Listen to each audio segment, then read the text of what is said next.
permaneça em nossos corações. Hoje nós vamos estudar o tema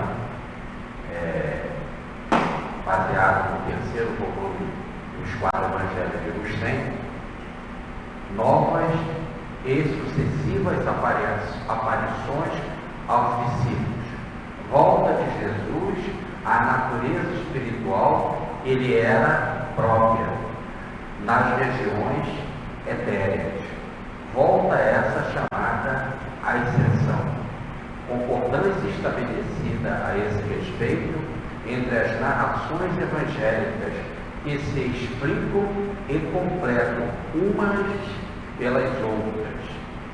Esse tema se encontra em Mateus, no capítulo 28, versículos de 16 a 20, Marcos, capítulo 16, versículos de 15 a 20, Lucas, capítulo 24, versículos de 50 a 53. Nós vamos ler Marcos, já fazendo alguma adaptação, e também vamos aproveitar e ler Lucas. E disse-lhes Jesus: ide por todo o mundo e proclamai com arautos o Evangelho a toda criatura. O que tiver fé e for batizado será salvo, mas o que não crer será condenado. Aos que crerem acompanharão estes fenômenos: expulsarão os demônios em meu nome, falarão novas línguas, pegarão ou levantarão as serpentes, e se beberem qualquer bebida mortal, esta nenhum mal lhes fará. Imporão as mãos nos enfermos e estes sararão. Depois de lhes ter assim falado, o Senhor Jesus ascendeu ao céu, onde está sentado à direita de Deus. Os discípulos partiram e pregaram por toda parte, cooperando com eles o Senhor, e confirmou-lhes a palavra por atos que se lhes seguiram. Agora em Lucas: depois do que levou-os fora dali a Betânia, e erguendo as mãos, os abençoou. E sucedeu que, enquanto os abençoava, se afastou deles e se elevou ao céu. Quando eles, depois de o terem adorado, voltaram a Jerusalém, cheios de alegria, e estavam sempre no templo, louvando e bendizendo a Deus. Muito bem. Hoje nós estamos concluindo o estudo do terceiro tomo dos 4 Evangelhos de Agostinho, e fazendo essa conclusão, também concluímos o estudo completo da obra de Agostinho, estudando passo a passo todos os pontos,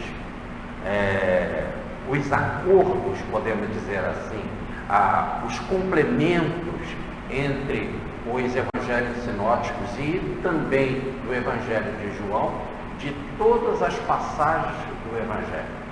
Podemos dizer que a obra Os 4 Evangelhos de Agostinho, ela analisa mais de 3.800 versículos, e todos eles passaram aqui pelo nosso olhar, pela nossa reflexão, pelos nossos comentários, baseados evidentemente na obra de Agostinho, e fazendo mosaico com Kardec, Pietro Baldi, Emmanuel, André Luiz e outras correntes esotéricas, passando em especial pela obra do professor Pastorino também. Muito bem. Na vez passada, nós vemos uma das aparições de Jesus para os chamados 11 apóstolos. Por que 11? Porque Judas tinha retornado ao plano espiritual depois de ter cometido o suicídio, diante da incerteza do que aconteceu com Jesus, né?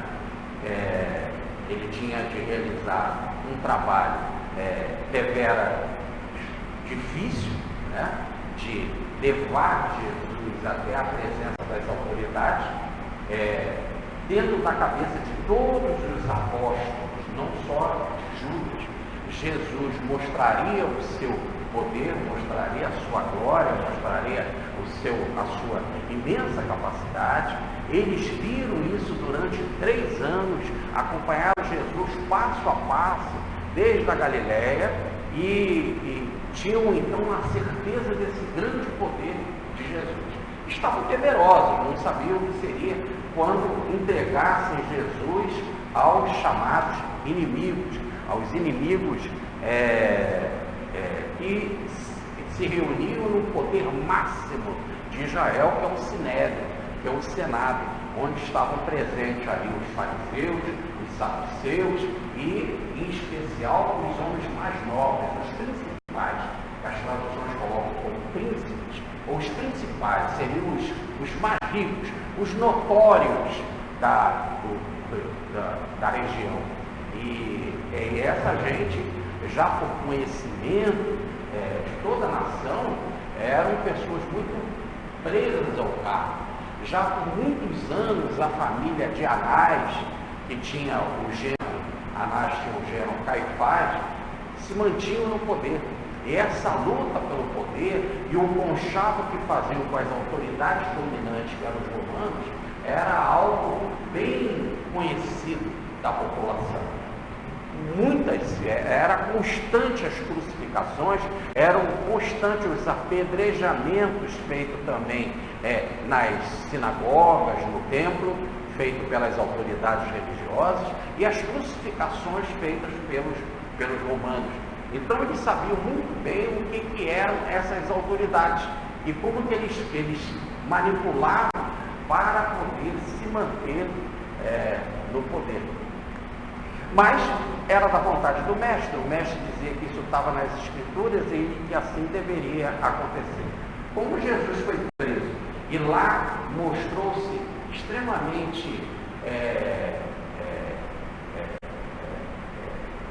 coerente com a mensagem que ele falou, de não ser agressivo, de não ser violento e, surpreendentemente, não lutando pela vida física na visão dos apóstolos, eles ficaram em desespero. E quando viram o mestre ser condenado, ser extremamente espancado e dado como morto na cruz, eles realmente fugiram e ficaram em angústia, em aflição, em desespero, gerando toda uma infidelidade no coração, toda uma dureza no coração, toda uma perturbação na mente. Isso tudo gerou dúvidas, e essas dúvidas foi como se fosse assim um banho de desespero, como se fosse uma solda cáustica, né? Uma vibração extremamente ruim descendo sobre a mente deles. Vocês imaginem, então, no caso especial de Judas Iscariotes, que fez essa ponte para levar Jesus às autoridades. Disse Jesus que era algo extremamente difícil, que era melhor colocar a pessoa que fizesse isso, quer dizer, uma pedra de moinho no pescoço para cometer a morte, do que fazer esse trabalho tão duro, tão difícil. E realmente foi tão duro, foi tão difícil, que ele não suportou. E aí, no caso, veio a cometer suicídio. Mas os outros fugiram e ficaram nessa expectativa, nesse desespero. E aí nós vimos na vez passada que Jesus entra, mais uma vez aparece, já tinha aparecido para as mulheres já tinham contado sobre a presença de Jesus. Essas mulheres eram muitas, já vinham desde a Galileia de Jesus, amparavam o Mestre e também o ajudavam na preparação de alimentos e na parte financeira também. E eram mulheres como Joana de Cusa, como Susana, como Maria de Madalena, como Salomé, muitas conhecidas, muito próximo dele, dos apóstolos, muitas parentes, mães, tias, esposas. Então, primeiro o Mestre aparece para essas mulheres, depois para Pedro, para os discípulos na estrada de Emaús, que nós vimos que no caso apareceu de forma inquestionável, porque os discípulos da estrada de Emaús, esses dois discípulos, voltaram para conversar com os apóstolos e dizer que Jesus apareceu para eles. E aí eles tiveram a notícia do túmulo vazio, que o Mestre havia aparecido para outros. E assim, volta e meia, havia essas aparições. Até que teve uma vez que ele apareceu e Tomé não se encontrava. Estavam 10 reunidos. E Tomé duvidou, ele não acreditou, no caso, na ressurreição de Jesus. Porque ele diz assim, só acredito vendo, eu quero colocar as mãos, eu quero ver as suas chagas, eu quero ver as chagas nos pés e nas mãos e no lado para acreditar. Então, a dúvida de Tomé era com relação à ressurreição. E a ressurreição também era a dúvida de todos os outros. Porque se Jesus dizia que ia ir para Jerusalém, lá ele seria entregue na mão das autoridades, que lá ele seria condenado, que lá ele seria espancado, sofreria, iria para a cruz e seria dado como morto, e no terceiro dia ressuscitasse, até essa frase, no terceiro dia ressuscitarei, isso eles conheciam muito bem. Ser traído, ser espancado, ser condenado, ir para a cruz, sempre aconteciam essas coisas. Agora, ressuscitar no terceiro dia, isso é novidade. Isso eles não conheciam.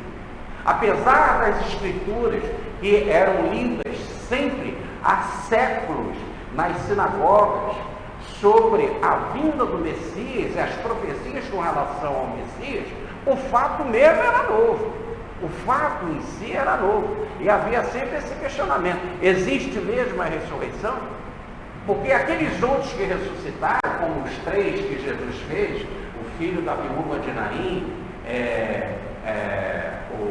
a menininha, filha de Jairo, da sinagoga de Cafarnaum, com relação também a Lázaro, que aconteceu no máximo uns 10 dias antes, uma semana antes da ressurreição, antes da crucificação de Jesus, é notório que todos eles continuaram aqui na vida e voltaram e faleceram. Então a ressurreição era apenas a volta de um estado de doença, e que depois a pessoa viveria mais algum tempo na terra e voltaria a morrer, a desencarnar. No Antigo Testamento também fala de outras ressurreições, mas de casos que as pessoas voltaram e morreram normalmente. Agora, ressuscitar e ficar para sempre, e no caso de um crucificado, em que passava por uma tormenta de dor inimaginável, isso era novidade das novidades. Então eles se encontravam em desespero. E ali naquele ambiente então enegrecido pela mente tomada de falta de confiança, de falta de fé, de desespero, e dizer assim, fomos iludidos durante esses 3 anos, apesar de tudo que a gente viu, terminou em nada, como se as nossas esperanças acabaram. Porque como é que pode ser um Messias, aquele que veio salvar a humanidade, e morrer assim entre bandidos, da forma como morreu, na condenação mais indigna que se tinha, que era a crucificação. O próprio Antigo Testamento diz que aquele que é pendurado na madeira é maldito. Então eles sabiam que esse tipo de morte, que é a crucificação, a pessoa é considerada maldita. E se é maldita, como pode ser o Cristo? Então houve como se fosse assim, um banho de desespero na alma deles. E aí Jesus penetra o ambiente e diz a mensagem extraordinária: paz seja convosco.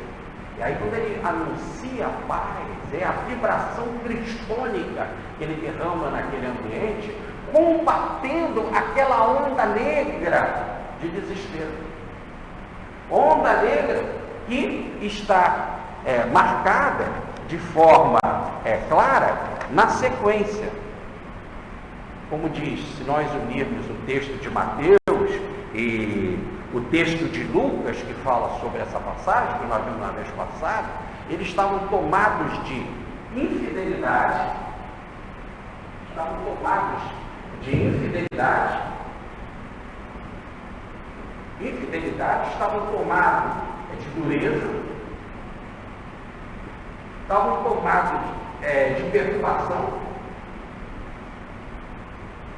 estavam tomados de dúvida, estavam tomados de ignorar. Essa era a situação. Quando Jesus vem e faz a saudação da paz. A infidelidade é a falta de fidelidade, é a falta de sintonia com Deus. E quando você perde a sintonia com Deus, deixa de ser aquilo que é a sua origem. Porque nós fomos criados à imagem e semelhança de Deus. Como diz o Evangelho, que está lá no capítulo 4 de João, na conversa do Cristo com a Samaritana, Deus é Espírito. E se nós fomos criados à imagem e semelhança de Deus, nós somos Espírito. E quando você perde a fidelidade com Deus, perde essa sensação de Espírito, a sensação de Espírito é como se houvesse uma coagulação do Espírito. E essa coagulação do Espírito, e hoje nós sabemos pela fórmula de Alberto Einstein, energia é igual a massa vezes a constante da luz ao quadrado.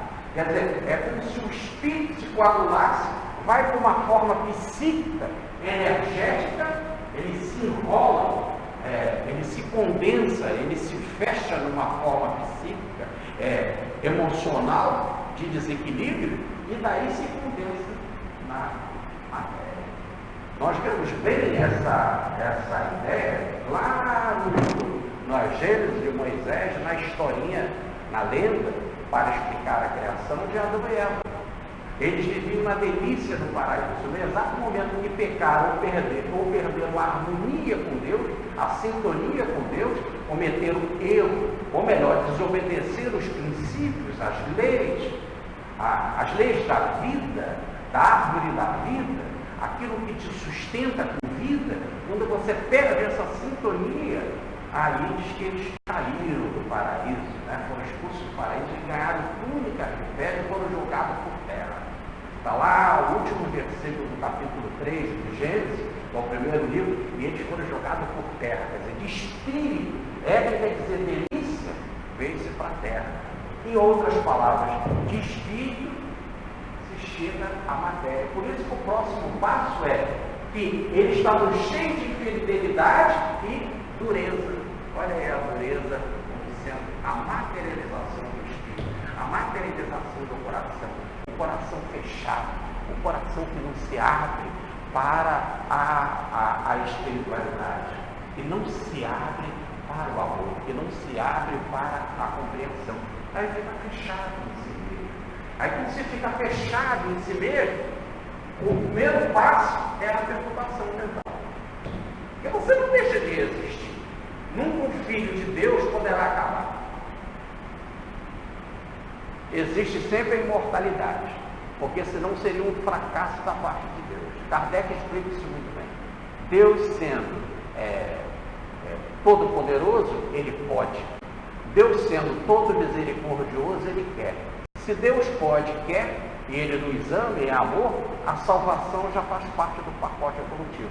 Você pode usar o seu mal, o seu livre-arbítrio e querer se afastar dele, mas Ele tem toda a capacidade, pelo seu poder e pelo seu amor, que é sua misericórdia, de trazer de volta. Mas, evidentemente, por enquanto que você está nesse estado de afastamento de Deus, e onde você está duro, você fica perturbado. Qual é a perturbação do homem?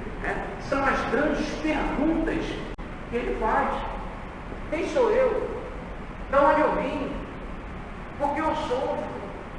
Para onde eu estou indo? E aí é uma grande perturbação. Porque vem, por exemplo, as religiões e diz, mas Deus é bom, Deus é amor. Como Deus é bom e Deus é amor, se o meu filhinho tão bonitinho morreu com leucemia? Como é tão bom e cheio de amor se a minha esposa querida, grávida, morreu numa bala perdida? Então, diante desse desespero, e a gente sem as respostas, de onde eu vim, para onde eu vou, porque eu sou, para onde eu estou indo, veja a perturbação que ele se encontrava. O Cristo existe mesmo. Esses 3 anos que nós passamos não levamos mais nada. Veja o caso de Pedro. Ele deu a sua casa para Jesus, seu quartel-general, para lançar a mensagem da Boa Nova na cidade de Cafarnaum, uma cidade que deu um nome muito característico, é a terra do Consolador. Olha o que significa essa palavra. Ele deu o seu barco para Jesus pregar. Era tanta gente que Jesus fez como se fosse um anfiteatro. Foi no barco mais afastado para que todos pudessem vê-lo, e ele pregou parábolas maravilhosas, como a bênção da primeira parábola, que é a parábola que o semeador saiu a semear a semente da boa palavra, da mensagem, e deixou a sua casa, a sua esposa, a sua filha, os seus filhos, as suas filhas, para seguir Jesus. E agora? Tudo termina. Então, essa perturbação é tal que gera o que é mais horrível na mente humana, que diz Humberto de Campos, na psicografia de Chico Xavier, que é o mal que se gerou no momento da crucificação, como se fosse uma plantinha danosa, uma erva daninha plantada pelas trevas diabólicas, satânicas, que é a filosofia da luz. Filosofia da dúvida. E essa filosofia da dúvida nos arrasta. É impressionante, porque nessas 2 últimas semanas nós recebemos de WhatsApp e ligações, de pessoas perguntando sobre as cirurgias espirituais que vão começar aqui no Regeneração. O Regeneração sempre primou por fazer palestras profundas, convidar os oradores mais significativos do país. Nós já tivemos aqui os oradores mais variados, entre eles a figura muito querida do Divaldo Franco, mas a preocupação das pessoas, cirurgia espiritual, para quê? Para coisa material, para sobreviver. Não deva ter a cirurgia espiritual. Mas é o que corre no imaginário das pessoas. Acham que a vida, o sobreviver, Deus só é bom e poderoso se eu ficar aqui. Deus só é bom, as orações, faça com que ele viva, mas viver é aqui, do lado de cá. Isso é completamente anti-espiritismo. O espiritismo é a vida do espírito. Nós caminhamos para o espírito, a matéria é uma doença passageira, a qual nós temos que nos fazer. Isso não quer dizer que não temos que buscar a cura e cuidar do corpo, porque o corpo é um laboratório, simplesmente a gente tem que cuidar do hospital. Por que tem que cuidar do hospital? Para tratar bem os doentes, só isso. O corpo é um hospital, é uma terapia, mas o objetivo da terapia é você sair dela. E você vai numa terapia, fazendo uma terapia com um cardiologista, uma terapia com um psicólogo, uma terapia com um psiquiatra, é para se curar e deixar de ir lá naquela terapia. E aí, no exato momento que você passar pela terapia do corpo, você está livre. Pergunta 113 do Livro dos Espíritos: o espírito puro está livre das vicissitudes da matéria, não precisa mais reencarnar em matéria perecível, um corpo perecível, que é o nosso. Então, essas dúvidas que que a gente fica nessa incerteza aqui das coisas materiais, gera uma, que a gente chama de uma bebida venenosa.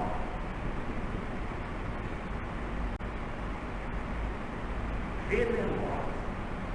Aí vem todas as filosofias.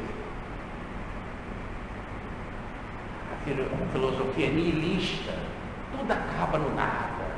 Aí quanta gente segue essas filosofias e se mata. E comete suicídio.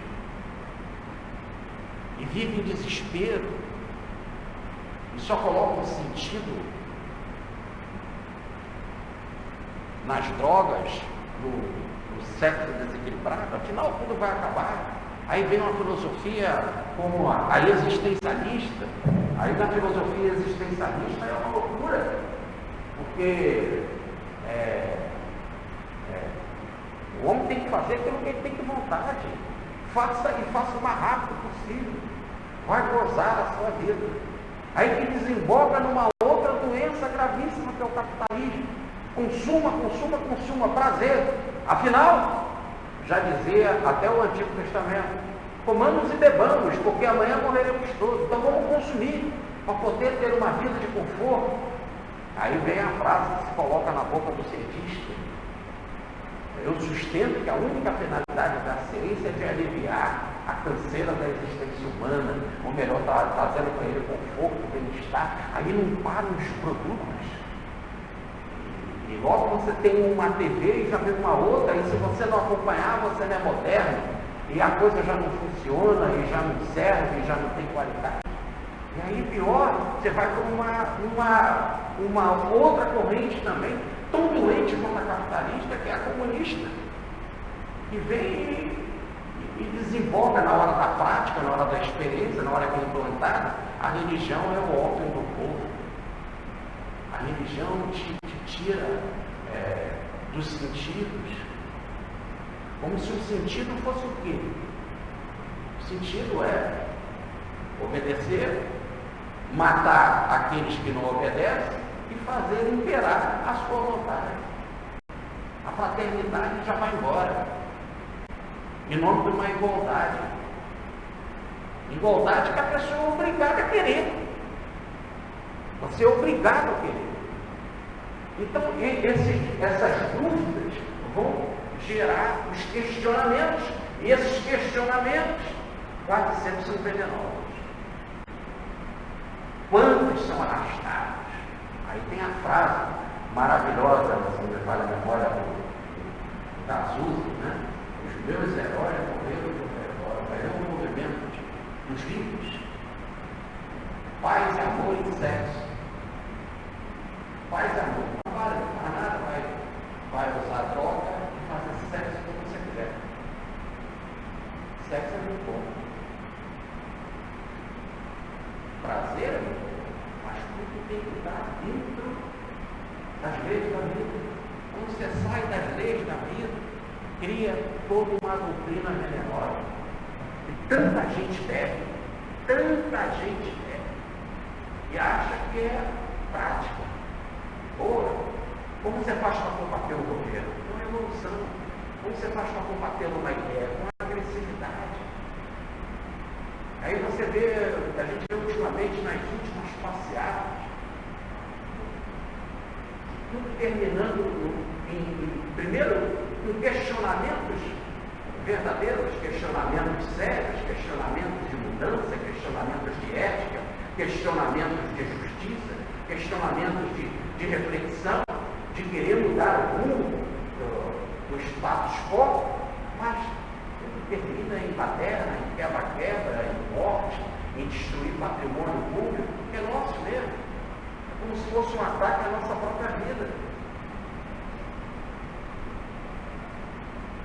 Então são filosofias assim. Isso tudo começa quando você, lá em cima, na primeira raiz de tudo, perde a sua fé, perde a sua sintonia. Aí vem a mensagem de Jesus, ele entra na mensagem da paz. A paz seja convosco. A paz não é um momento entre as batalhas, mas a paz é o resultado do amor. Só quando se ama verdadeiramente que se constrói a paz. Não é a primeira paz para depois não te amar. É impossível. Primeiro as pessoas amam, e porque amam, a paz está estabelecida. Aonde não há amor, não há paz de amor. Pode haver uma parada entre duas guerras, para discussão diplomática, ou preparação, ou preparo de instrumentos bélicos mais agressivos ainda, para situações mais dolorosas ainda. Mas quando se realmente se estabelece o amor, a paz acontece. Daí dizer Mahatma Gandhi, o homem quando atinge a plenitude do amor, neutraliza o ódio de milhares. Então o Cristo, ele entra no ambiente e saúda com a paz. Paz seja convosco.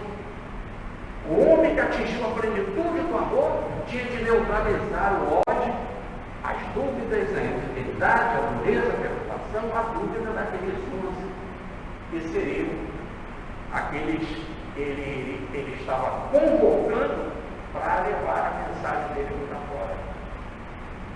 E eles ainda ficaram cheios de dúvidas. Ainda, diante daquilo, achavam que estavam vendo um fantasma. E Jesus então fala, nós vimos na vez passada, um fantasma não tem carne e ossos, como vê de que eu tenho. Sou eu mesmo. E pegou peixe e comeu. Na visão de João, pegou pão e comeu. Há algumas tradições que diz que ele comeu mel. Mas é interessante que ele reclinou, porque eles estavam reclinados. Naquela época não havia mesa, eles ficavam em almofadas comendo. Eles estavam comendo. Jesus pediu a comida que eles estavam comendo. Eles deram peixe para Jesus. Jesus comeu o peixe. E depois dividiu com eles aquilo que sobrou. Ele era farto que eles estavam comendo. Aliás, quando a pessoa está com ansiedade, ele come um pouco mais. Parece que eu vivo em ansiedade. Mas eles estavam em ansiedade e não estavam comendo mais, porque deram peixe para Jesus, eles já estavam comendo, e sobrou, e Jesus ainda dividiu com todos, para que nada se perdesse. Então eles viram que esse era o jeito de Jesus. Já quando Jesus fez a multiplicação dos pães e dos peixes, Jesus disse, eram 5.000 pessoas, homens, fora as mulheres e as crianças, recolhei tudo para que não se desperdice nada. E Jesus volta a fazer a mesma coisa. Então ficava bem claro, na forma dele agir, na forma dele falar, naquilo que ele estava comendo, que era ele mesmo. E aí Jesus vem um outro passo muito interessante, que eles ficam tomados de alegria. Mas é a alegria daquele mundo, a alegria humana, porque ainda não estava alicerçado na compreensão. Ele está aqui, nós sabemos que ele, mas como é que é isso? Como é que isso se dá? Como que isso se processa? E quando eles viram, então, Jesus então ali com eles comendo, né? Aí veio o outro fator, que é o espanto. Isso, no nosso livro 13º Apóstolo, as encarnações de Bezerra de Menezes, eu analiso uma parte do pensamento das tradições de Matias, que é o nosso Bezerra de Menezes. Eu analiso uma das tradições de Matias que fala do maravilhar. Em filosofia, Platão aborda isso, o neoplatonismo aborda o estado do maravilhar. Toda vez que você compreende, tem a gnose, que você fica diante de uma verdade, de um fato inquestionável, de um fenômeno inquestionável, você fica estupefato. Em linguagem popular, fica boquiaberto. Mas precisa entender como que é isso. E aí Jesus derramou sobre eles o dom de Deus. O dom de Deus, nada mais é a palavra dom aqui, está na ideia, a ideia de carisma.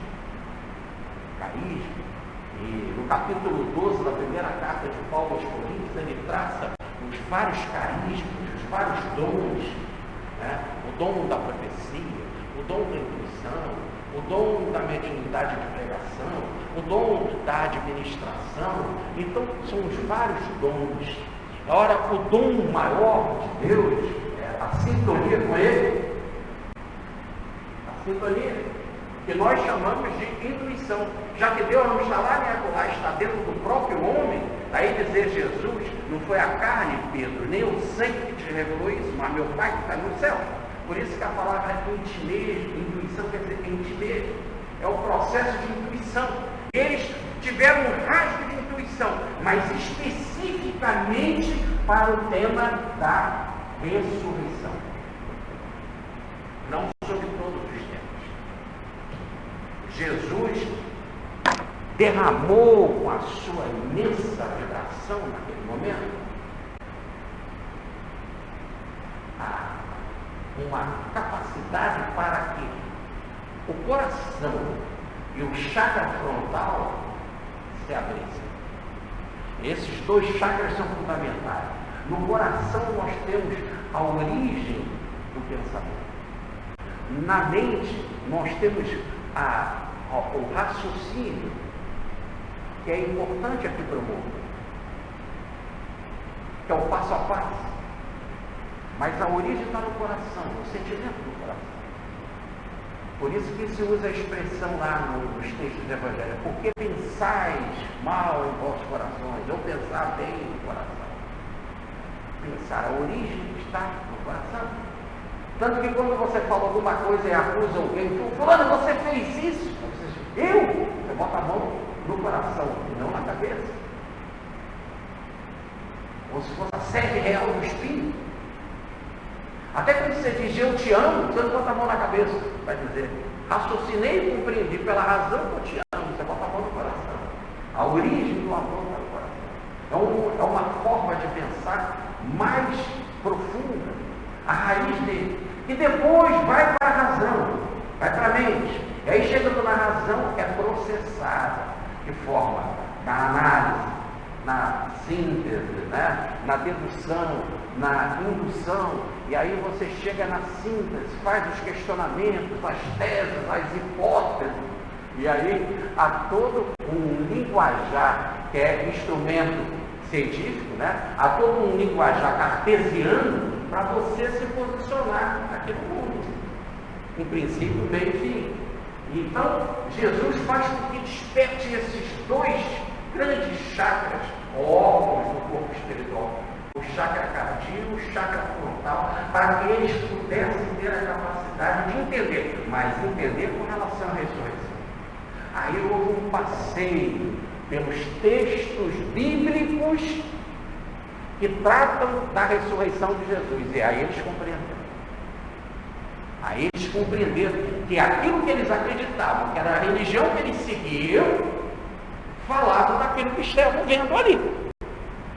Agora, a alegria fica consubstanciada numa alegria solidificada, compreendida, numa alegria estabilizada, aquela que disse Jesus: eu vos darei a minha alegria, a minha, não a de vocês, a minha, e ninguém poderá tomá-la de vós, porque ela está alicerçada na fé, na compreensão da revelação, na mensagem divina, na lei de Deus. E aí o espanto maravilhoso se torna uma filosofia, mas não uma filosofia venenosa, passageira, como tantas correntes filosóficas. Né? E quase sempre quando chego no nosso consultório de psicologia, pergunta assim: qual é a linha que você segue? A linha é dos várias correntes. Nesse caso não é uma linha que se segue, não é uma corrente que se segue, não é um pensamento filosófico que se segue, é a própria vida. Daí dizer Pedro: a tua palavra, Senhor, é palavra de vida. Daí dizer Jesus: vim para que tivesses vida. Isso é a sabedoria. E a palavra sabedoria tem a raiz no saborear. É algo que foi saboreado, foi experimentado, foi vivido. O saborear ou sabedoria tem gosto diferente do intelecto. Você saboreou, viveu, sentiu. Isso é fruto desse derramamento maior de Deus que é a intuição.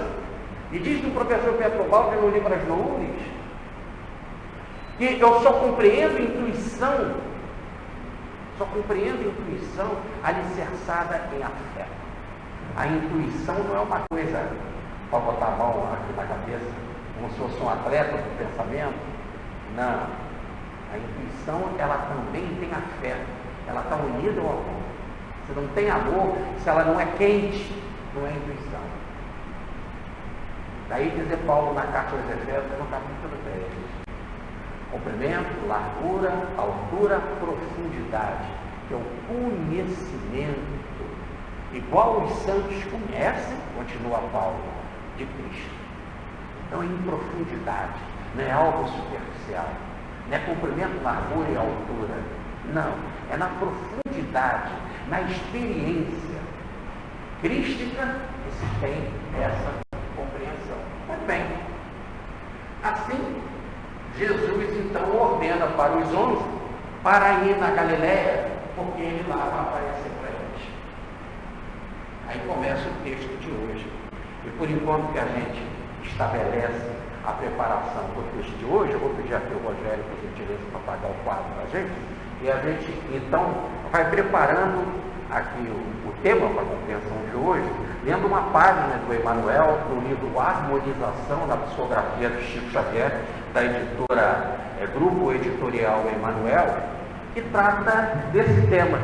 Que tema? Da capacidade que eles receberam para compreender as Escrituras com relação à ressurreição.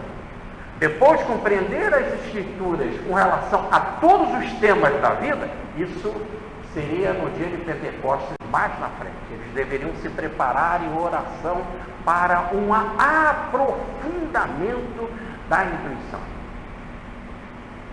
Muito bem. Mas, até esse ponto, baseado em Lucas, no capítulo 24, versículo 45, o Emmanuel faz a seguinte ponderação. Nome da página: Entendimento espiritual. Então, abriu-nos o entendimento para compreender as Escrituras. Entre parênteses, dizemos nós, para compreender as Escrituras no que concerne à ressurreição de Jesus. Comenta um instrutor.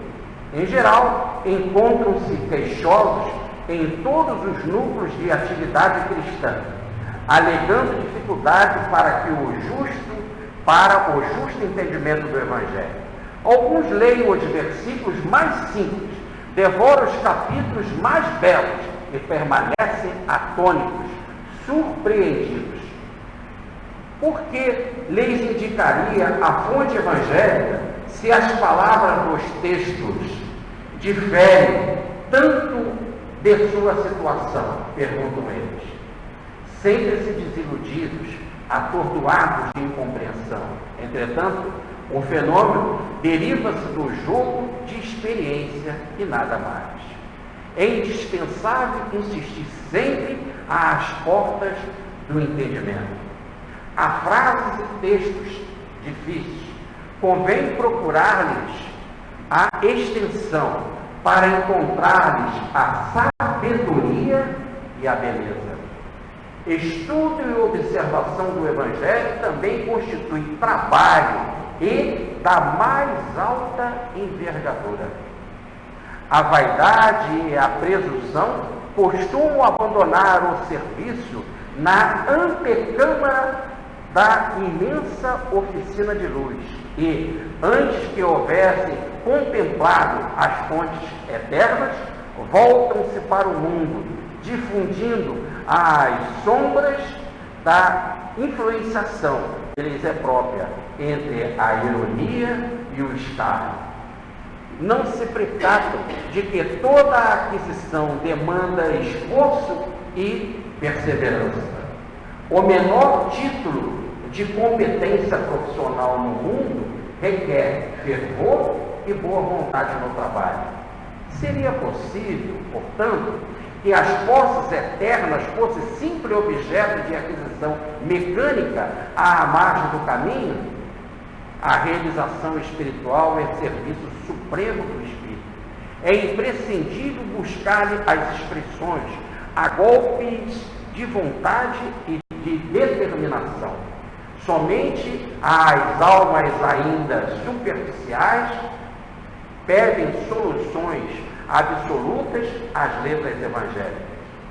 O discípulo sincero não ignora que é preciso trabalhar, por absorver-se na luz divina do Espírito e, ao passo que se esforça, está convencido de que o Senhor lhe virá ao encontro, abrindo-lhe o entendimento. Muito bem. Então, chegamos no texto de hoje, em que diz que ele pede para que os 11 fossem para a Galiléia. Isso está em Mateus e em Marcos. Em Lucas há uma diferença, para que ele lá iria aparecer para eles, ia dar um ensino para eles. E assim eles se encontravam num monte na Galiléia. Não se sabe qual é esse monte. Eles subiram um monte na Galiléia e lá se encontraram com Jesus. E diz de forma bastante clara, principalmente o texto agora de Mateus: partiram, pois, os 11 discípulos para o monte da Galiléia, onde Jesus lhes determinara que se achasse. E, vendo-o lá, eles o adoraram, se bem que alguns ainda tivessem dúvidas. Aproximando-se, porém, Jesus deles, disse: todo o poder me foi dado no céu e na terra. E depois, ensinai a todos os povos, batizando-os em nome do Pai, do Filho e do Espírito Santo, instruindo-os na observação de todas as coisas que vos tenho prescrito. E ficai certos de que estarei convosco até a consumação dos séculos. Muito bem. Então, eles foram para a Galiléia e chegaram lá, Jesus apareceu para eles. E eles se elevaram nesse monte, volto a dizer, e Jesus apareceu para eles. Mas alguns ainda duvidaram. Jesus então se aproximou deles e disse para eles irem pregar no mundo e batizar. Em nome do Pai, do Filho e do Espírito Santo. E que eles não iam fazer esta pregação de forma mecânica. Não, eles fariam de forma extremamente técnica.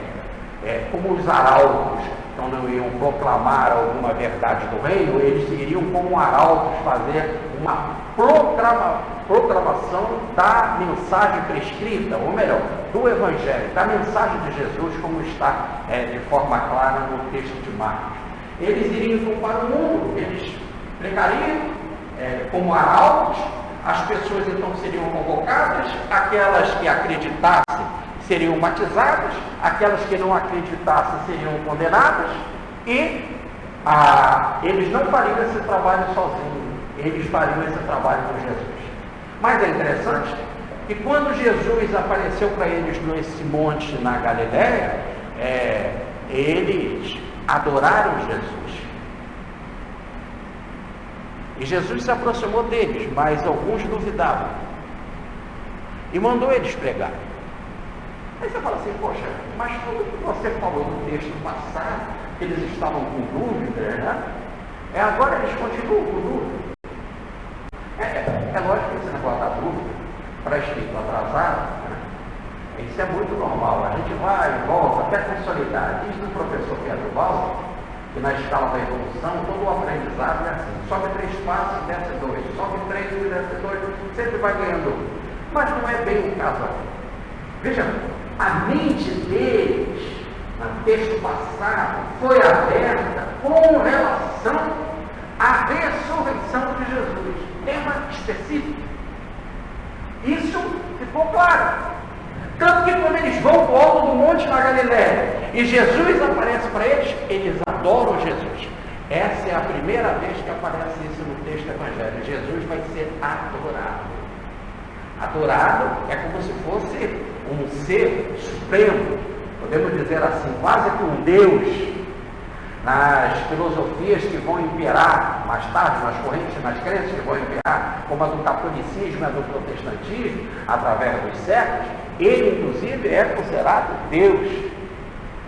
E então, por quê? Porque eles estavam diante do fato inquestionável novo, de uma ideia nova, de um fato novo que eles experimentaram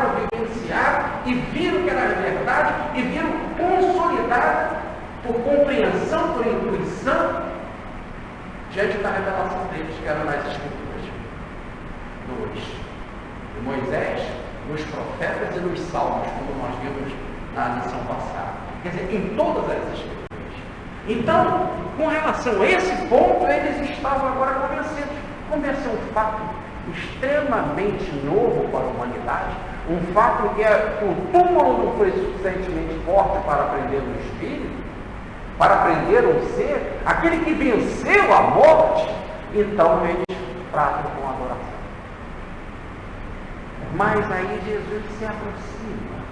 Essa aproximação é significativa. É uma aproximação mais do que geográfica, é uma aproximação psicológica.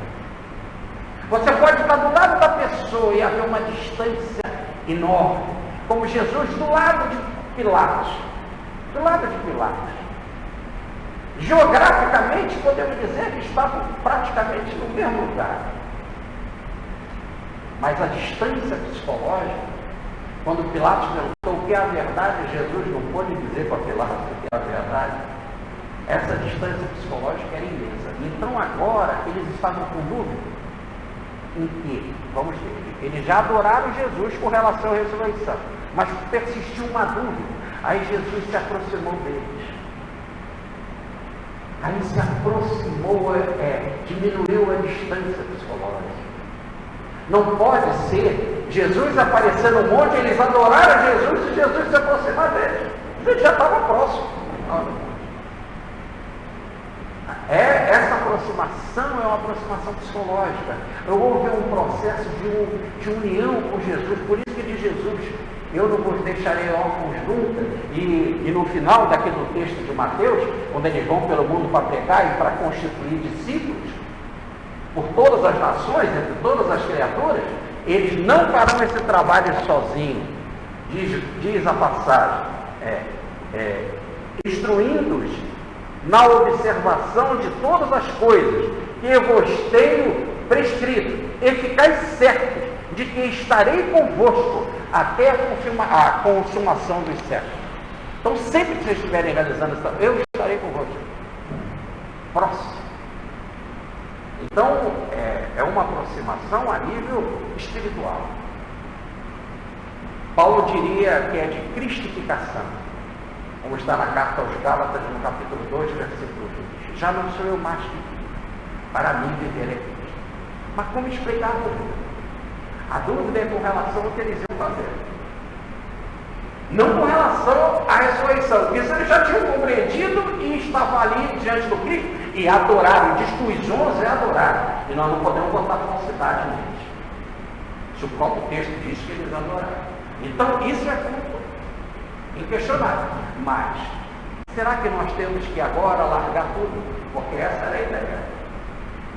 Ir lá para Jerusalém, fundar uma casa do caminho, fundar uma nova instituição, diante de toda aquela agressividade que a gente viu lá em Jerusalém, diante da agressividade do povo dominante que é representado por Pilatos ou por Roma, e ir pelo mundo afora, para todas as nações, como diz aqui o texto, entre todas as criaturas, e pregar para todo mundo. E deixar a minha vida, deixar o meu país, deixar as minhas tradições. Com relação a isso. Aí está.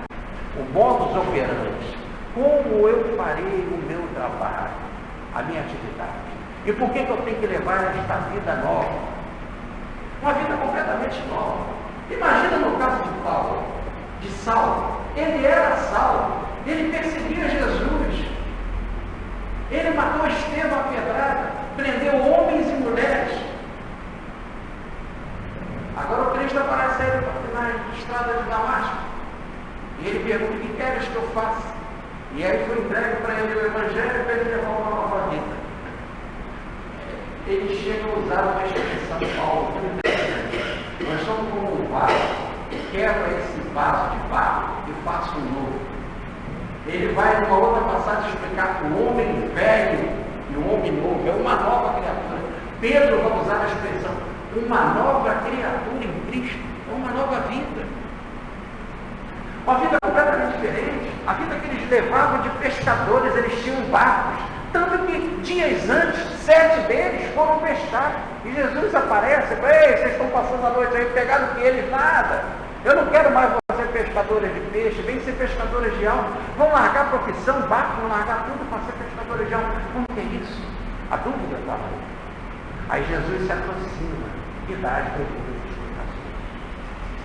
Eles vão andar pelo mundo e vão pregar o que está pré-escrito. Ou melhor, o que vocês viram.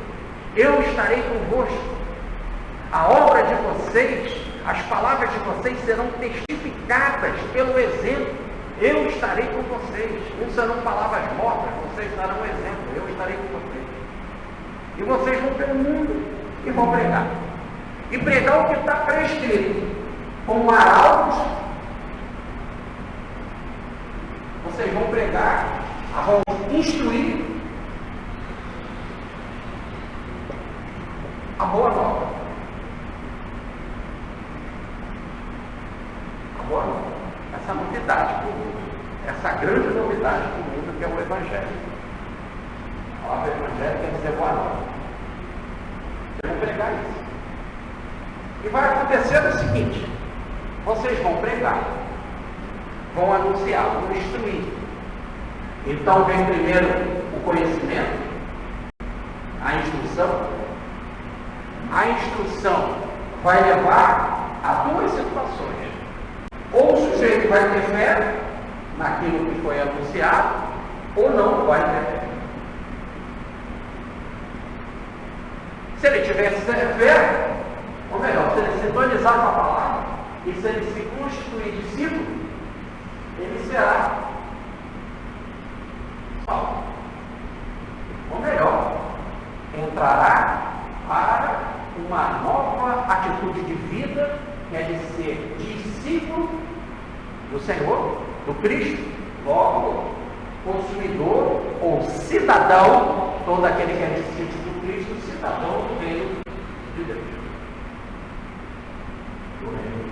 Esse reino que ele quer implantar, onde que seremos regidos por uma nova Constituição. Seremos cidadãos desse reino e seremos constituídos por uma nova Constituição, onde só tem um parágrafo: amor. Só basta cumprir uma coisa: amor. Síntese de tudo. Se você não crer, você não será salvo. Esse não será salvo. Isso não quer dizer que você vai ficar perdido para sempre, porque a pregação continua. A pregação não para. Por isso que os apóstolos vão e vêm, e reencarnam constantemente. E a mensagem, a revelação, e esses novos discípulos também vão aprendendo, e vão reencarnando, e vão trazendo sempre a mensagem. Eu não vos deixarei órfãos nunca. Eu estarei convosco até o fim dos tempos. Cismou com a gente, porque o amor não abandona. O amor não oprime, mas não abandona. Você não pode chegar com uma pessoa que ama e dizer assim: eu te proíbo de me amar. Você pode proibir de a pessoa ficar andando atrás de você, mas proibir de amar é impossível. Então Deus ama. E aí, pela capacidade dele de poder e ao mesmo tempo de misericórdia, ele pode e quer, tem poder, ele pode, ele ama, ele quer. Então, com essas duas forças, todos aqueles que estão imbuídos na força divina continuam atuando. Mas por enquanto que você não encontrar a verdade, você não é salvo. Você vai continuar aqui, nas bebidas venenosas do mundo. Você vai continuar nas filosofias falsas, nos seus questionamentos, da onde eu vim, para onde eu vou, por que eu sou, por que significa a vida, por que eu tenho inimigos, por que meus filhos morrem, por que as pessoas morrem, por que as pessoas se convertem, por que ficam as doenças. São questionamentos de 500 anos antes de Cristo. Que a vida, o Evangelho não precisava nem entrar, que é de Buda, já tinha sido superado. A vida é dor. A dor está pautada na doença, na velhice e na morte. Né? Isso tudo é fruto do apego. Apego aqui é uma vida errada, que não é a vida verdadeira, que é a vida falsa. Ela em si mesma, essa vida é passageira. Ela é fruto da nossa queda espiritual. né? Nós podemos nos livrar dessa dor, terceira nova verdade de Buda. E como se livra da dor? Tomando jeito. Aí vem o caminho óbvio de Buda, que é a palavra reta, o pensamento correto, a meditação correta, e etc. Em linguagem é a ética do Evangelho. Seguir os princípios da lei de ética. Se você não aceita, nesse momento você continua aqui, nesse mundo, ou melhor, quando eu digo aqui, não quer dizer que o discípulo não vai continuar aqui também. Mas a sua cabeça continua aqui, presa aqui. Quando a cabeça do discípulo está presa aos céus. É como diz Tiago, eu vivo no mundo, mas não sou do mundo. Eu sou um peregrino. Eu estou aqui acampando. E eu já estou preparado para desmontar a minha barraca a hora que eu precisar. Quer dizer, deixar essa vida e depois montar a barraca outra vez. Expressão de Pedro. Nas suas cartas. Então, isso daqui é tudo passageiro. Por enquanto que você não percebe, você não é salvo. Continua na luta. Ou, como diz a grande ciência espiritual, na filosofia do dom para que viveis, do interesse, da negociação, e etc. Aí, se você é salvo, aceita. Se você aceita e ganha, então, a cidadania, você vai passar pelo mergulho. Mergulho, que é a palavra para batismo. Eles não traduzem para ficar dentro do ritual. Existe o ritual, mas a palavra é clara. O mergulho. A palavra batismo quer dizer mergulho. O que João fazia era mergulhar as pessoas no rio. Ele, no fundo, não estava fazendo um ritual, João Batista. Daí, o Batista não ser nome próprio, é uma função. João, vírgula, o Batista, aquele que mergulha. João queria que as pessoas fizessem uma metanoia, que é a tradução da palavra arrependimento. Metanoia é mudança de mente, mudança de direção da mente. Como se fosse botar o GPS na direção correta. Botar ele no alvo, que é caminhar para Deus. GPS sintonizado com Deus, a mente sintonizada para fazer o caminho divino. É isso. Ele queria isso. Mas ele dizia que a nossa mente estava perturbada, a nossa mente estava em dúvida, a nossa mente estava sem compreensão, a nossa mente estava suja. Precisava fazer uma limpeza da mente, um redirecionamento da mente. Ele usou então uma imagem bem densa, bem material. As pessoas que iam falar com João, lá na outra margem do Jordão, Transjordão, ou melhor, do outro lado do Jordão, hoje seria já o lado da Jordânia, onde nós estivemos visitando também, eles vinham então caminhando pelas areias. E aí chegavam sujos, chegavam suaves, chegavam lá do outro lado da margem. E aí João dava uma imagem para eles. Metanoia, mudança de atitude mental, mudança de vida. E explicava para as pessoas. Se você cobra impostos, não cobre além do justo. Se você tem pão e roupa sobrando em casa, dê para aquele que não tem. Se você é soldado, não age com violência, nem seja mentiroso. Esses são os princípios. Mude a sua vida. Porque só assim, mudando a direção da sua vida, você vai poder encontrar algo maior que eu, com quem eu não tenho condição nem de tirar as sandálias dos pés, que é o Cristo. Aí então dava uma imagem. Vamos explicar o que é isso. Você não está todo sujo de poeira? Vem cá, mergulha aqui no rio. Aí a pessoa mergulhava no rio. Olha, não ficou limpo? Não lavou? Assim também faça com a mente. Você não ficou limpo? Não mudou? O seu corpo estava todo empoeirado, estava todo suado, e agora não está mais com suor, não está limpo? Assim faça com a sua mente. Mude a sua mente. Dá um banho na sua mente. Redirecione a sua mente. É isso. Depois, acabou isso virando um batismo. O próprio Evangelho fala isso. Está no capítulo 4 de João Evangelista. Os apóstolos batizados. Nota desse capítulo. Jesus, porém, não batizava. Então não é um ritual recomendado como ritual, mas ajuda teologicamente, ajuda praticamente as pessoas a se encontrarem. Hoje eu atendi uma pessoa no consultório Ela dizia a dificuldade dela de orar. Da dificuldade. Eu começo a falar, meus pensamentos, eu não sei para onde. Vai para onde vai o meu pensamento? Eu tive que dizer para ela, e você já botou uma imagem assim, ou segurou um crucifixo, alguma imagem, algum santinho, alguma coisa? Ela, mas é que espírita, eu sei que espírita. Ela fez no consultório, ficou com marejado, os olhos marejados na área. É lógico que não precisa segurar a imagem, não tem que ter imagem, não tem que ter santinho, tem que ter tatuagem, não tem nada disso. Mas a pessoa não consegue dirigir a mente. Ela não consegue. Ela precisava de algo palpável. Apalpou, olhou, materializou, ainda é algo mais concreto. Mas ela partiu.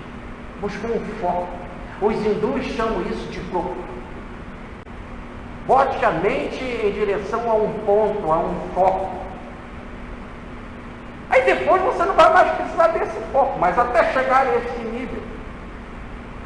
Esse é o grande questionamento de Ramakrishna, o grande santo hindu do final do século XIX, que o foco da mente dele era a Deus Kali.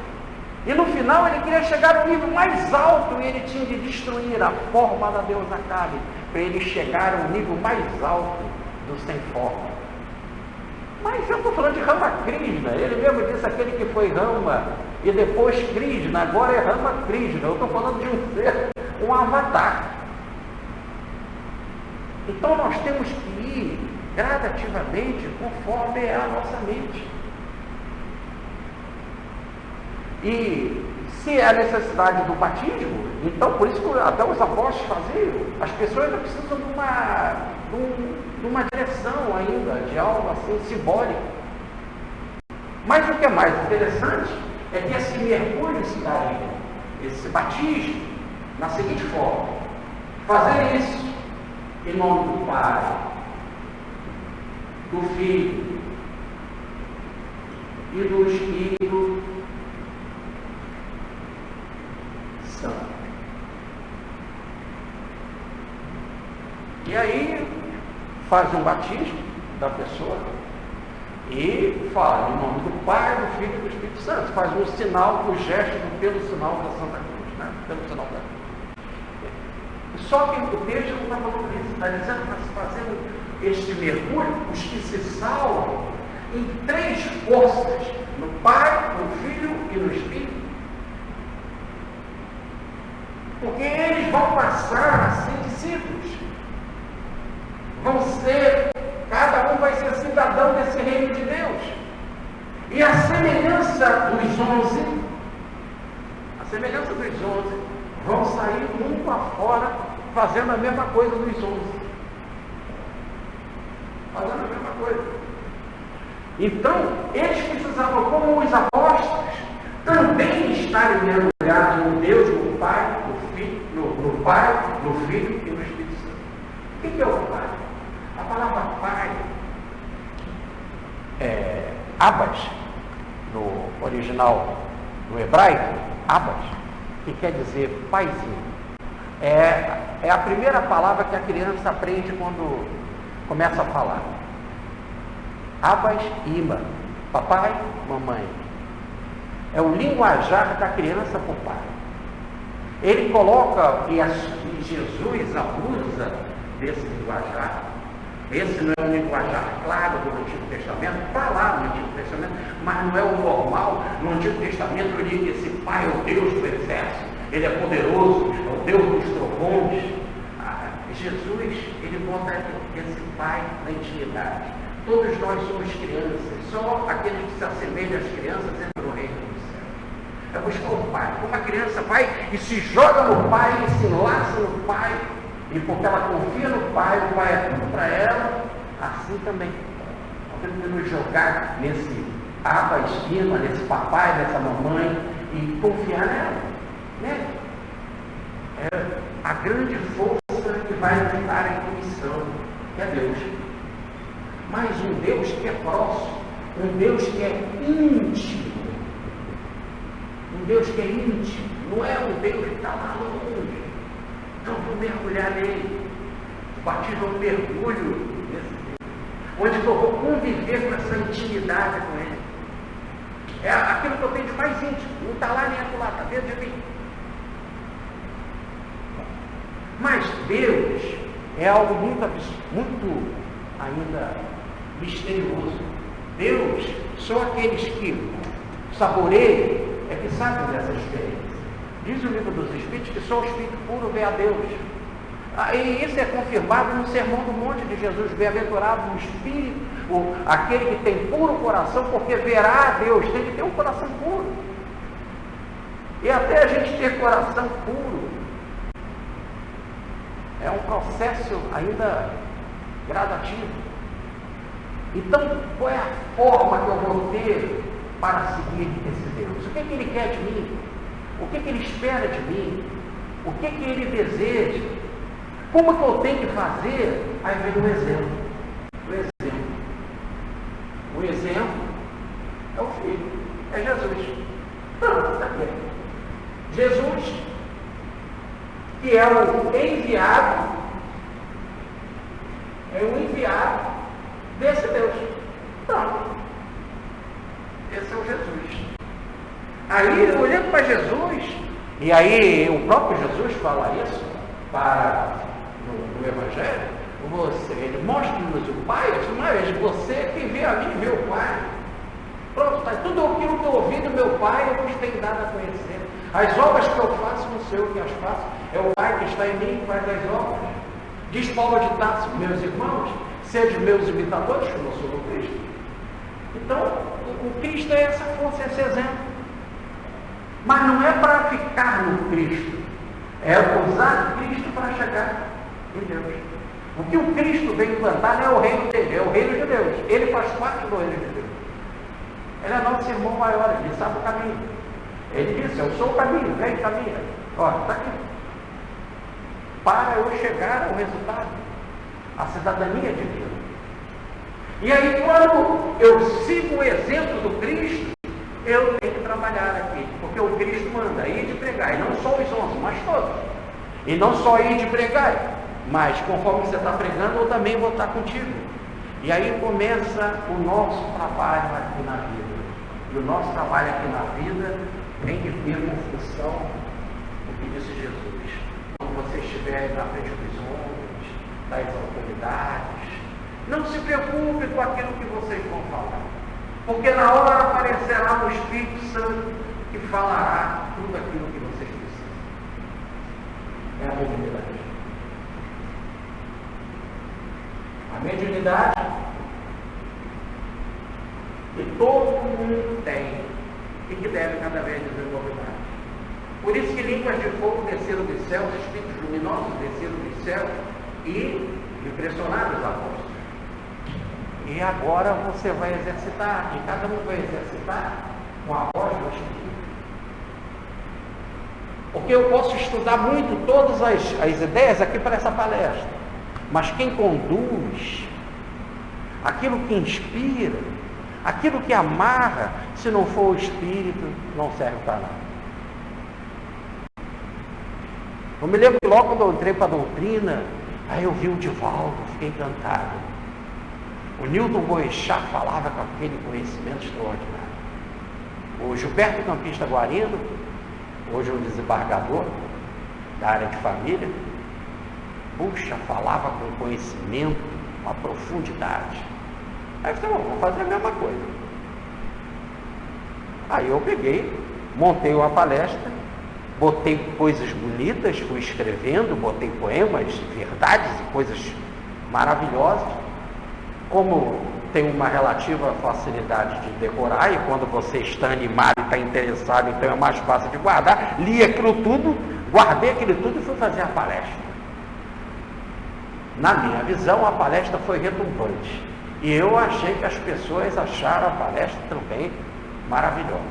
À noite eu fui na casa do Dr. César Correia, o homem mais importante, assim, mais extraordinário que eu conheci aqui na minha vida, e que me deu aquela orientação de uma vivência do Cristo.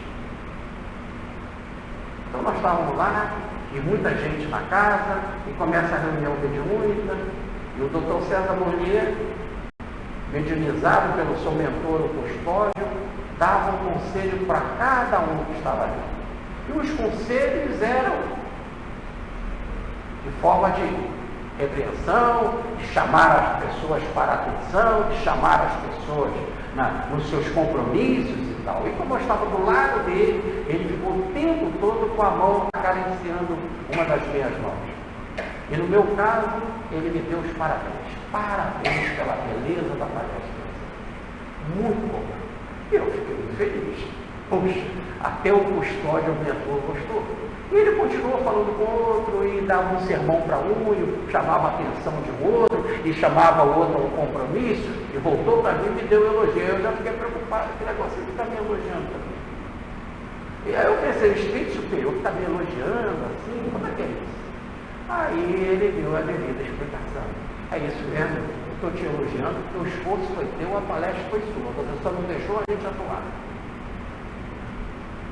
Isso é coisa aqui do mundo. Você queria o aplauso do mundo. Você queria falar aquilo para as pessoas te parabenizarem, para você ficar cheio de você mesmo. Será que você falou aquilo que as pessoas precisavam ouvir? Aquilo que realmente é a vontade do Evangelho, aquilo que realmente é a vontade espiritual, daqueles que enxergam aquilo que você não está enxergando? Você quer aplausos ou fazer a vontade de Cristo? Então, você estudar a palestra é obrigação sua. E tem que estudar muito. E ai daquele que não estuda. Porque um mandamento do Espírito da Verdade é instruí-vos. Eis o segundo mandamento. Mas aí a coordenação é que entra no processo intuitivo. É aí que é o toque, é aí que é o fermento, que é o sal, o que dá gosto, o sal, aquilo que tempera. Essa é a diferença. Isso é o Espírito Santo. E aí não tem um artigo definido na frente. Um Espírito Santo. O santo aqui é superior, elevado. Um espírito elevado estará sempre contigo. É o seu mentor, ou os vários mentores. Às vezes, para um determinado tema, sai um mentor e entra outro. Um é especialista num assunto, outro é especialista no outro. Outro entra só para tocar, para emocionar. E aí, em cada lugar que você chega, você diz, Pai seja convosco, e a mensagem tem que ser coerente para cada coração. Então é aí que as pessoas têm que mergulhar. Nessa confiança no Pai, na intimidade com o Pai, no exemplo de Jesus e na sensibilidade mediúnica espiritual, para você chegar com gosto, chegar de forma bem temperada no coração de todos aqueles que se aproximam de você ou que você se aproxima deles. Para dar continuidade ainda no pedaço final da palestra, vou pedir o Rogério ainda para fazer esse trabalho. Aí nós vamos ver para o resultado desse trabalho. Qual vai ser o resultado dele? Depois que a pessoa se encontra, então, com Cristo, e é batizada, e passa a ser considerada salva, ou melhor, participante do reino divino, o que acontece com ela? Qual é o ganho que ela tem? Nós somos muito preocupados com essa coisa, né? Se eu fizer isso, o que eu ganho? Qual vai ser o meu benefício? Aliás, Pedro falou isso para Jesus. E nós, Senhor, que deixamos tudo para te seguir, o que vai acontecer com a gente? Né? Qual o ganho? E o ganho vem de forma muito interessante. Na hora que você, então, começa a ser do Cristo, e a realizar o trabalho do Cristo, e você se coloca como discípulo, você vai, primeira coisa, expulsar os demônios. Expulsar os demônios. A segunda coisa é, você vai falar em novas línguas. Falar em novas línguas. A terceira vai se pegar, levantar serpentes o texto está aqui, pegar serpente, porque na hora que você vai fazer a tradução, você tem que botar a tradução coerente para a gente entender. Ninguém levanta uma serpente. Aí no caso é pegar uma serpente, mas no original está levantar. Porque realmente quando você pega, você está levantando, né? Mas a palavra no original é levantar. Então é levantar. Levantar serpente. 4. Se você tomar se estiver diante de alguma bebida venenosa, não fará nenhum mal. Ela não te dominará. Não fará mal para você. Se estiver diante de alguma bebida venenosa. E por fim, impor as mãos. As mãos sobre pessoas débeis, sobre o débil ou doente. É um problema de tradução. Lá no original também seria melhor o débil. Mas aí que eles traduzem, o débil é um doente. No fundo não está claro, não está errado. É um problema de tradução. Mas esse é o benefício. Esse é o que a gente chama de offer, a cesta de vantagens e benefícios que a pessoa que encontra Cristo recebe. Expulsar demônios é fazer processo de desobsessão, afastar espíritos trevosos. Falar em várias línguas é como eles falaram, tinham gente de várias regiões e a mensagem chegou. O Chico Xavier, que só fez primário, recebeu mensagem até em hebraico, em italiano. Levantar a serpente é o caso de Paulo. A serpente mordeu ele na ilha de Malta. Todos ficaram horrorizados porque sabiam que aquele homem ia morrer. Todos lá da ilha, porque sabiam aquela serpente era aquela. Ele chegou com uma fogueira, sacudiu uma serpente assim, pregou, depois pegou o navio e foi embora para Roma. Se você beber alguma coisa venenosa, não vai te fazer mal nenhum. Vocês podem olhar no livro de Paul Gideiro, publicado pela Federação Espírita Brasileira, sobre o faquirismo ocidental. Vocês vão ver vários casos que até hoje, lá na Índia, faquires e outros tomam bebida e não acontece nada. Aliás, o mais extraordinário é que nós temos pessoas que ficam, inclusive, sem comer e vivem saudavelmente. Isso, inclusive, dentro do catolicismo. E impor as mãos para curar os doentes. Impor as mãos para dar bênçãos. Porque nós só pensamos em impor as mãos para fazer algum tipo de cura. Mas aqui é impor as mãos, mais que isso, para abençoar. Essa é a grande função do Eurofante. É a grande função do sacerdote, do sumo sacerdote, do superdotado da graça divina. Derramar bênçãos. Ser um canal de bênçãos. Impor as mãos não precisa toda aquela coisa do passe, como quase sempre é feito e que pode ser feito. Isso é característica de cada um, conhecimento de cada um, necessidade de compreensão de determinada forma de se chegar a manifestar determinadas correntes espirituais para chegar a determinados pontos do organismo, que é o chamado passista, que parece mesmo um passista de samba. Ele faz vários movimentos com as mãos, faz com os pés, etc., com a cara, com sopro e até barulhos, etc. A técnica, esfregar as mãos, ajuda a liberar ectoplasma, todas essas coisas têm o seu fundo de verdade e precisam ser estudadas e ver até onde se vai os exageros. Mas, no entanto, o texto está falando só em impor as mãos. Impor as mãos é fazer com que as mãos se transformem em verdadeiro instrumento de bênçãos para ser um canal, é como se fosse uma antena. As mãos no futuro vão ser verdadeiras antenas nos sintonizando com o alto. Até hoje, nós utilizamos mãos para antenas. Tem uma palestra na internet, está no YouTube, né? Que é o futuro biológico, nosso futuro biológico.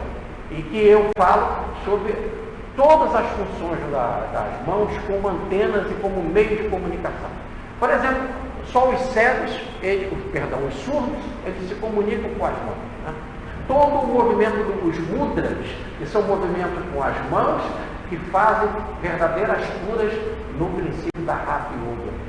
E a gente também utiliza várias mãos para gestos e comunicações aqui. E a mais importante que é a bênção. Né? É a bênção. É muito interessante como as torcidas de futebol fazem, né? Quando o cara vai bater pênalti, aí ficam impondo as mãos para que possa vibração e o cara fazendo pênalti. Quando ele investe vermelho e preto, quase a bênção chega. O resto é uma certa resistência da espiritualidade, sabe? Mas voltando aqui, agora nós temos que ver o lado espiritual, porque o Cristo se aproximou deles e eles se encontravam no monte da Galileia. Olha, a palavra Galileia quer dizer jardim fechado. Eles não estavam na prática ainda. Eles se elevaram no monte. Eles estavam em processo de meditação e tiveram um encontro com Cristo, ou tiveram uma aproximação crística. Eles estavam, não necessariamente no monte físico, mas elevados dentro deles mesmo. A palavra Galileia quer dizer jardim fechado.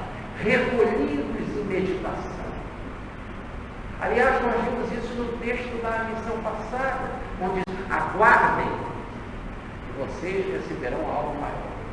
Agora eles receberam uma aproximação crística, quando eles estavam mergulhados dentro dele mesmo, um profundo recolhimento.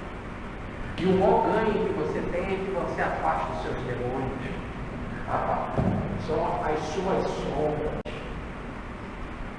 Esse é o maior ganho quando, segundo Jung, né, ele usa para o mal a palavra sombra. Né? Então, quando você se encontra com Cristo, a primeira coisa que você faz é expulsar os seus demônios, expulsar os seus males. Mais do que dos outros, você tem que começar com você. Expulsar os seus medos, os seus traumas, as suas angústias, os seus complexos que te prendem a doenças da infância, a doenças da família, a doenças sociais, as doenças do preconceito. São os muitos demônios que nós precisamos expulsar. Temos uma legião, poderíamos dizer assim, baseada lá no caso do cemitério dos Gadarenos. E depois falar em novas línguas. Né? Falar em novas línguas não é falar em hebraico, não é falar em italiano, não é falar em francês. Isso não é muito difícil. Tem muita gente que fala muitas línguas e fala por mal. O problema de falar novas línguas é se falar de uma nova forma, uma nova língua, uma nova linguagem, uma nova forma de se expressar. O texto de Lucas, Jesus falava palavras cheias de amor. A mensagem pode às vezes ser a mesma, mas na tônica do amor, na vibração do amor, essa é a novidade. E é tão interessante, né? Você às vezes passa por um texto, quantas vezes nós já estudamos esse texto aqui, se não me falha a memória, já é a 4ª vez que nós estamos indo e voltando no texto de Rustem. E cada vez a gente interpreta de uma forma, com uma nova língua, uma nova roupagem que você dá, até chegar à língua dos anjos. E diz Paulo, mesmo se eu falasse a língua dos anjos, está na carta aos Coríntios, primeira carta aos Coríntios, capítulo 13, se não tiver na boca, de nada adianta. Então, é falar na língua mais alta do que a dos anjos. E a gente nem sabe que língua que é. Que é a língua do amor. Depois, se você ficar diante de alguma bebida venenosa, e o mal vai te atrás. Paulo ficou diante de bebidas venenosas quando ele foi à Grécia. E foi um bom sofrimento quando ele teve na Grécia. Na Europa, chamaram ele para pegar. Tinha os céticos, tinha os epicuristas, tinham as várias correntes. E ele pregou. E na hora que ele foi falar sobre a ressurreição do Cristo, eles falaram. Mas sobre esse assunto, vamos te ouvir outra hora. Não bateram nele, não apedrejaram ele. Mas as muitas correntes, os muitos pensares, só não entendia algo que Paulo dizia. Está no Deus desconhecido que ele viu lá no templo ao Deus desconhecido. que é aquele que eu quero nos revelar, que é Jesus Cristo. Ele ressuscitou dos mortos, aí eles não entendiam o que era isso, mandaram Paulo embora. E aquelas correntes dos epicuristas, a corrente dos céticos, a corrente dos irônicos, né? Os vários pensares gregos, nada disso fez mal a Paulo. Ele continuou diante de uma nova visão, que era a visão que ele não compreendia, que era o Cristo. Então, hoje em dia, a gente tem os debates, quantas vezes os espíritas, para falar daqui do meio que estamos frequentando, porque essa verdade pode estar também com os católicos, os protestantes, com qualquer um, isso não tem colorido, são os muito extremos. Mas para falar do nosso caso, quantas vezes nós espíritas somos massacrados com perguntas nos chamados debates, né, em que pessoas querem impor as verdades bíblicas, verdade das interpretações bíblicas dele, para falar contra a reencarnação, para falar de coisas do comunismo, como até hoje o movimento espírita é lotado de princípios comunistas. Pegavam até mensagens do Emmanuel para envolver o nosso querido Chico Xavier com coisas do comunismo, na época de Getúlio Vargas, num momento de ditadura extremamente perigosa. Pegavam um pedaço de mensagens soltas do Emmanuel para dizer, está vendo aqui, olha como é o comunismo. Diante disso tudo, nada fez o Chico ficar envenenado. O respeito a todos, carinho para todos, abraços para com todos. Quantos políticos foram lá? O Fernando Collor, há tantos outros, cada um com as suas formas de pensar, coloridos, músicos, artistas. E o Chico continuou sempre, o Chico, sem ser influenciado por nenhuma das correntes. Muito pelo contrário, influenciando pensares novos, pensares diferentes. É até estranho que o próprio diretor que fez um filme sobre a vida do Chico Xavier se diz materialista, mas achou muito estranhas coincidências. Conviver com isso de forma simples, sem se deixar envenenar. Estar com todos, conversar com todos, respeitar a todos e dizer: não concordo com uma palavra que você disse, mas defenderei até a morte seu direito de dizer, sem me deixar influenciar por aquelas correntes, sabendo analisar, ou como diz Paulo, examinando tudo e retendo o que é bom. Refletir porta dentro na alma, sem deixar ser levado pelas opiniões venenosas dos outros. Como eles entram nas instituições espíritas, né? Como eles destroem, como entram nas mocidades, como perturbam as diretorias, as ideias novas que trazem para os centros, né? Mexendo no estatuto, que não respeitam o estatuto, não conhecem o estatuto, falam mal do estatuto, falam até contra o mentor da casa. Mas você não pode se deixar levar pelas correntes venenosas, pode até ser expulso da casa, porque você não nasceu por uma casa, você nasceu por uma ideia. Mas continuar com a ideia. A ideia é que, diz Vitor Hugo, é ela que move o mundo, é ela que transforma o mundo, não é uma instituição. Apesar de toda instituição ser respeitada, porque o mundo ainda precisa das instituições, porque ele não consegue ainda viver sem matéria. E por fim, que é o mais importante, que é impor as mãos. Ser uma pessoa que espalha bênçãos. Impor as mãos é mais do que curar. É fazer a verdadeira cura. Espalhar bênçãos, comunicar bênçãos, derramar amor, derramar generosidade, gentileza, carinho. Aí nós terminamos Mateus e Marcos. Só tem um pedaço de Lucas e Lucas é diferente. E é pequenininho o pedaço de Lucas, mas fala completamente diferente. Os teólogos, né, os examinadores da letra, tentam de todas as formas arrumar um encaixe, mas não bate. Um estava na Galileia, o outro em Betânia. E Betânia fica na Judéia. Diz o texto de Lucas: depois do que levantou-se fora dali, levantou-se fora dali a Betânia, ou melhor, depois do que da aparição dele para os 11, ele foi para fora dali, levantando-se, e foi para Betânia, e erguendo as mãos, abençoou os 11, E ascendeu aos céus, que, enquanto os abençoava, ascendia aos céus, e se afastou deles. Agora não se aproxima, se afasta. E se elevou aos céus, onde recebeu todo o poder, diz Mateus, no céu e na terra. Quanto a eles, depois foram para Jerusalém e começaram o trabalho, então, de implantação, pregando e orando. Muito bem.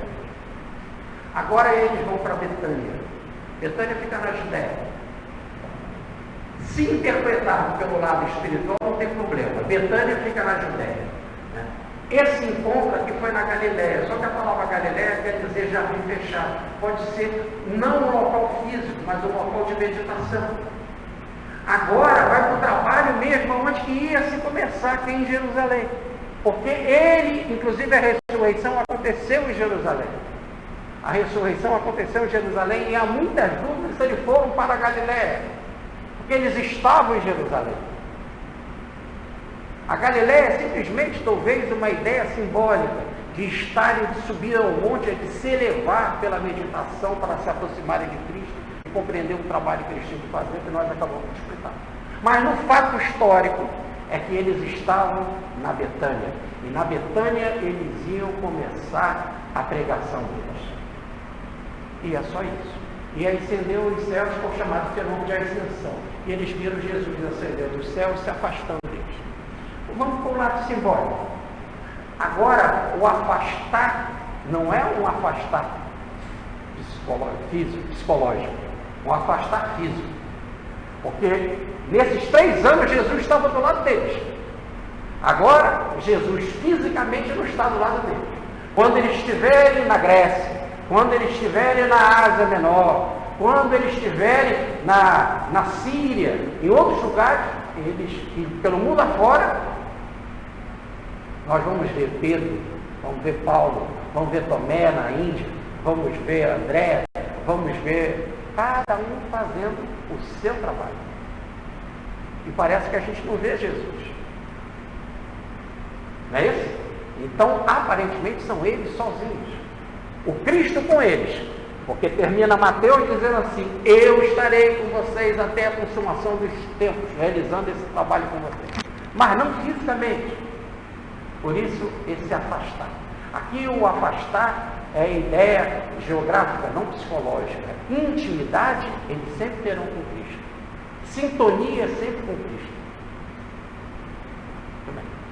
E tudo parte da cidade de Betânia. É que a cidade de Betânia quer dizer casa, Bet em hebraico, quer dizer casa.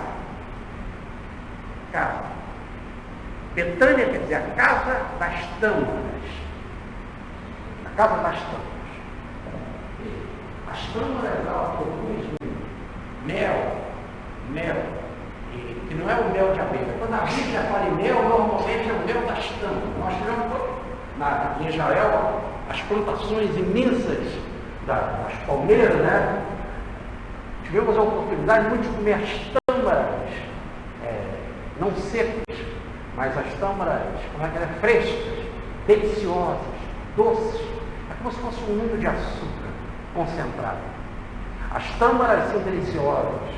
Elas têm uma capacidade de saúde porque elas produzem o mel. O mel da Bíblia normalmente não é da abelha, das tâmaras.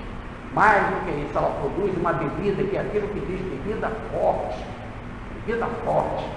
que diz lá em Lucas, no capítulo 1, versículo 38, que João Batista não tomará nem vinho nem bebida forte. Então eles não consideravam o vinho da uva, bebida forte. Eles consideravam a bebida forte a feita da tâmara, que é uma aguardente. O nome dessa aguardente é araca, né? Um R só, araca. Araca é uma aguardente, uma bebida forte. Então, muitas vezes é chamar de vinho forte, ou bebida forte, ou vinho forte, ou bebida amarga, que é a nossa cachaça, né? O cara toma só que é de tâmara. E agora o que é mais interessante é que ela nasce nas palmeiras, né? As palmeiras há em muita quantidade em todo Israel até hoje. E as palmeiras, ela tem uma característica interessante. Ela leva 30 anos para chegar ao seu estado de maturidade. 30 anos. A vida de um homem só podia pregar quando chegasse aos 30 anos, diz o livro dos Números de Moisés. É a maturidade nominal para ele se assumir como homem pregado. E levava 200 anos. Então, como ela passava da vida dos seres humanos normais, né, dava a ideia de imortalidade. Agora, uma outra característica das palmeiras é que elas dão raízes profundas. Por isso que as palmeiras se adaptam muito bem no deserto, porque elas vão lá no fundo, apanham água e vivem bem no deserto. Elas têm capacidade de resistência e vivem em qualquer lugar. E aí nós vemos muitas palmeiras em bosques maravilhosos, em terra aspectos, mas também em deserto. Tá? Tem uma outra coisa que a palmeira ainda faz, né? É a forma que a gente vê a palmeira. A palmeira é algo reto e aqueles cachos de tâmaras em quantidade caindo. Quando a gente olha as palmeiras, porque as folhas da palmeira elas servem também para fazer os cestos, as folhas da palmeira servem para fazer tapetes, redes, as folhas da palmeira servem para fazer o telhado das casas e te proteger do sol e da chuva. Mas o que é mais interessante, as folhas, quando a gente olha das palmeiras com os cachos caindo, as palmeiras parecem um homem suplicando. Um homem súplica.